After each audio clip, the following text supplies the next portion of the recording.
রাম ও নারায়ণ রাম। প্রিয় গুরু ভাই বোনেরা, আবার আপনাদের কাছে ঠাকুরের তত্ত্বের ডালি নিয়ে উপস্থিত হলাম।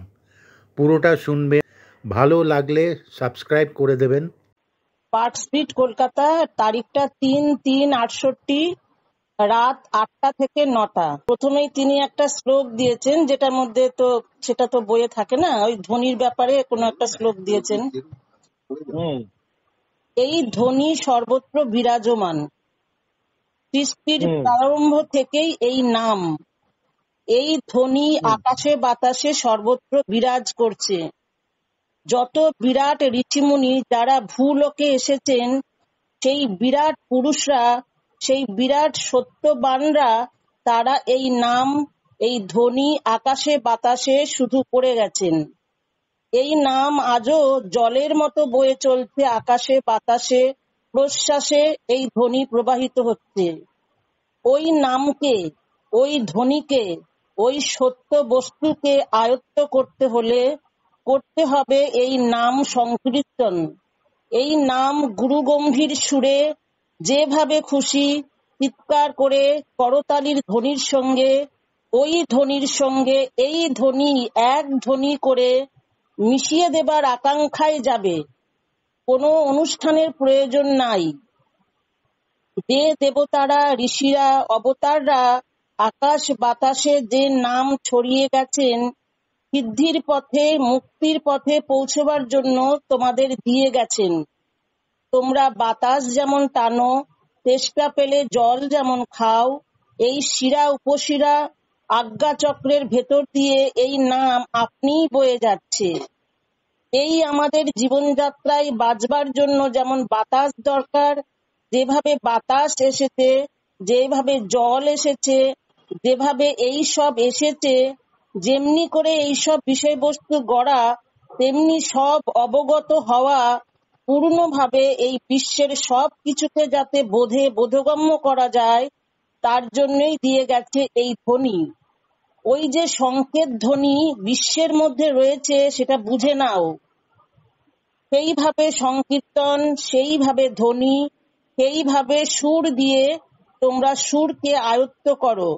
জল যেমন আমরা পাই, বাতাস যেমন আমরা পাই, আলো যেভাবে খুঁজে পাই, সূর্যের আলো যেভাবে পাই বুদ্ধি দিয়ে, এই ব্যবস্থাগুলো বুদ্ধি সাপেক্ষ। তেমনি এই মহাধ্বনির নাম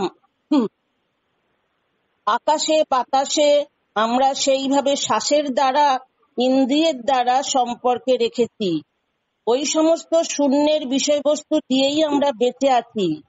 যে ধ্বনিকে অবলম্বন করে এই জগৎ সৃষ্টি হয়েছে, যদি আমরা সেই ধ্বনিকে আপন মনে টানি, যদি উচ্চৈঃস্বরে আপন মনে বলি, যদি অবিরত ভাবে অনর্গল ভাবে সব সময় আমরা নাম করি কাজকর্মের ভেতর দিয়ে, শ্বাস প্রশ্বাসের মতো, তাহলেই টেনে নেব।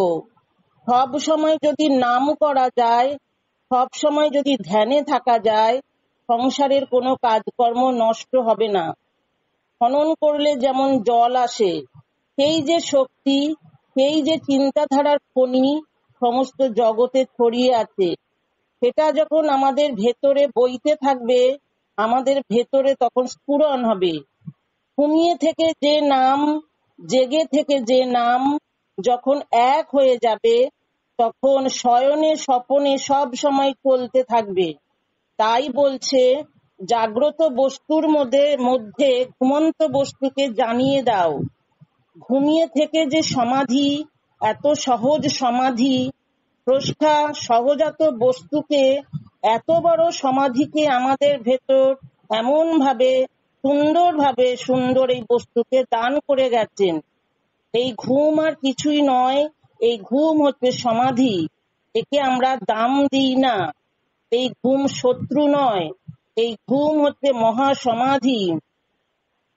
চিরযুগের চিরসাথী রূপে ঘুমোতে ঘুমোতে এই ঘুমকে আশ্রয় করেই একদিন শেষ নিঃশ্বাস ফেলতে হবে। যেই দ্বার দিয়ে বেরিয়ে যায়, এই সমাধিকে আমরা সহজে পাই, কোনো চেষ্টা করতে হয় না। অথচ একে পাওয়ার জন্য চেষ্টা করছে আপ্রাণ। বিরাট দানস্বরূপ এই সমাধি। এই সমাধিকে তোমরা কাজে লাগাও। কতদিন বলেছি ঘুমিয়ে নাক ডাকতে, নির্জন নির্বিকল্পে।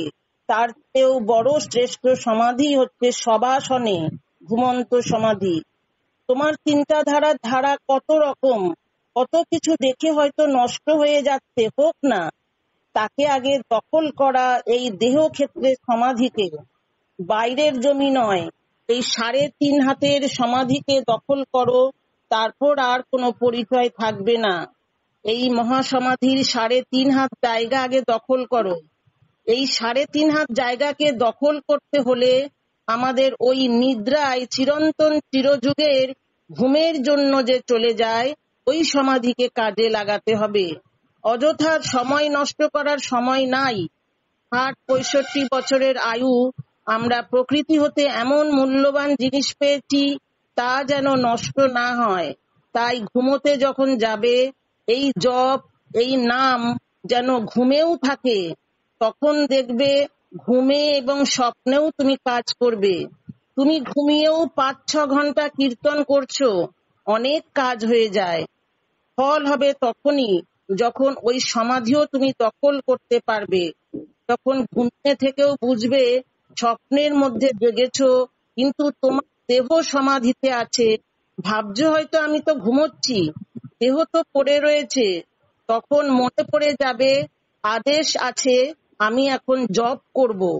সেই যে কাজ, তখন প্রতিদিন 6-7 ঘন্টা একসাথে বসে যে ফল না হবে, মুহূর্তে সেই ফল পেয়ে যাবে। 3 দিনে 3 বছরের কাজ 5 দিনে 5 বছরের কাজ হয়ে যাবে। প্রতিদিন যদি 1 বছরের ফল পেয়ে যাও, তাহলে তোমার কত কাজ হয়ে যাবে। এক জীবনে যদি 200 বছর 400 বছরের কাজ করে যেতে পারো, এই 400 বছরের কাজ করতে গেলে এমনি কত জন্ম নিতে হবে। প্রথম প্রথম বাধা আসবে, অসুবিধা হবে, বাধা আসুক, যাই হোক ওই সমাধিটা জাগ্রত অবস্থায় চেষ্টা করে যাবে। ঘুমন্ত অবস্থায় অনেককে দেখা যায় যারা চলে গেছেন, যার যার নাম ঠিকই বলতে পারে। পূর্বজন্ম এবং পরজন্ম এইরকম ঘুমিয়ে থেকে যেটা জানলে, জেগে সেটা তোমার মনে হলো এটা পূর্বজন্ম পরজন্ম। এইভাবে বহু জিনিস জাগ্রত অবস্থায় বলা যায়। এইভাবে স্মরণ করে করে বহু জন্মের কথা বলা যায়। আমার যখন 10-12 বছর বয়স, এভাবে স্বপ্নে বহু কাজ করিয়েছি। কেন ঘুম আসে, কেন ঝিম আসে, শরীরের অঙ্গ প্রত্যঙ্গ অণু পরমাণু সাড়া দিয়ে যাচ্ছে, সময় ফুরিয়ে যাচ্ছে। কাজেই তুমি সত্য বস্তুকে টেনে আনো তাড়াতাড়ি। কাজেই বিশ্ব বিরাটকে পাওয়ার জন্যই এই ব্যবস্থা। আমাদের যেমনি ক্ষুধা পায়, তেমনি বিশ্বের সুরকে জানবার জন্য, সত্য বস্তুর চাহিদার জন্য যখন চাহিদার জিনিস না পায়, তখনই ঝিমিয়ে পড়ে। প্রতিদিন ঘুমের মাধ্যমে মৃত্যুর পথে টেনে নিয়ে যাচ্ছে। এটা বিশ্রাম নয়, এটা আরাম নয়, এটা শুধু মৃত্যুর দ্বার। মৃত্যুর দ্বারীরা, মৃত্যুর পথিকরা রোজ রোজ ঘুমিয়ে ঘুমিয়ে মৃত্যুর দিকে অগ্রসর হচ্ছে। ঘুমন্ত অবস্থায় শিশু যখন গর্ভে ছিল, সেটা হলো ঘুমন্ত সমাধি অবস্থায় কুণ্ডলী পাকিয়ে মণিপুর দিয়ে খাদ্য সংগ্রহ করত। এই নাভিমূল দিয়ে, শিরা দিয়ে প্রকৃতির মাতৃ অঙ্গের সঙ্গে জড়িত ছিল। ঘুমন্ত অবস্থায় মৃত্যুর সাথে সাথী হয়ে জাগ্রত অবস্থাকে দখল করছে, নাভিমূলে খাদ্য সঞ্চয় করে সমস্ত ইন্দ্রিয়কে মুগ্ধ করে নিগূঢ়তম অবস্থায় রেখেছে। এই জন্যই নাড়িটা পুড়ে যায় না। তাহলে তা না হলে 10 মাসের বাচ্চা কেউ পেটে রাখতে পারতো, যদি পেটের মধ্যে বাচ্চা হুলস্থুল করত। প্রকৃতির সত্তার সাথে একই সত্তায় শিশু ঘুমিয়ে থাকে মাতৃগর্ভে। বিশ্ব বিরাটের স্যাম্পল হিসাবে মাতৃগর্ভের এই সমাধি, এটা হচ্ছে নমুনা, ফ্যাক্টরির স্যাম্পল। ওটা ফ্যাক্টরির একটা বিরাট নমুনা। যেভাবে বাচ্চা গর্ভে ঘুমায় সমাধি অবস্থায়, তাই ঘুমিয়ে ঘুমিয়ে স্মরণ করিয়ে দিচ্ছি, মৃত্যুর পথে পথিক হিসাবে এগিয়ে দিচ্ছি। ইন্দ্রিয়ের বেগ যেমন তোমাদের রয়েছে, আর ঘুমের ক্ষুধার নিবারণ করতে বলেছে, খালি পেটে তাকে রেখো না। তার খাদ্য কি? ধ্বনি। তাই নাসার ধ্বনি ঘুমন্ত অবস্থায়। এমনি 1 ঘন্টা 2 ঘন্টা নাক ডাকলে অস্বস্তি, আর ঘুমিয়ে দেখবে 4-5 ঘন্টা ধরে করছো। সেই শব্দ ঘুমিয়ে 4-5 ঘন্টা তোমরা সহজে করে যেতে পারবে। যখন ঘুমিয়ে থাকো অঙ্গ প্রত্যঙ্গের দরজাগুলো আর একটা দরজা খুলে যায়, এমন একটা অবস্থা আসে তখন তার ভেতর দিয়ে যা কিছু হয় অসম্ভবটাও সম্ভব হয়ে যায়। আমাদের অত শত কিছু করার প্রয়োজন নেই, কেবল ঘুমিয়ে কীর্তন করো, জপ করো। তাই আমাদের কাজ, যে সমাধি রয়েছে দৈনন্দিন, তাকে কাজে লাগাও। রাম নারায়ণ রাম। বন্ধুরা, আপনাদের কেমন লাগলো সেটা কমেন্ট করে জানাবেন। আর আমাদের আরও 2টো চ্যানেল আছে, সেটা একটিতে ঠাকুরের নিজকণ্ঠের ভাষণ ও আরেকটিতে তত্ত্বের বিশ্লেষণ দেওয়া হয়। সেই লিঙ্ক দুটো ডেসক্রিপশন বক্সে দেওয়া আছে। রাম নারায়ণ রাম।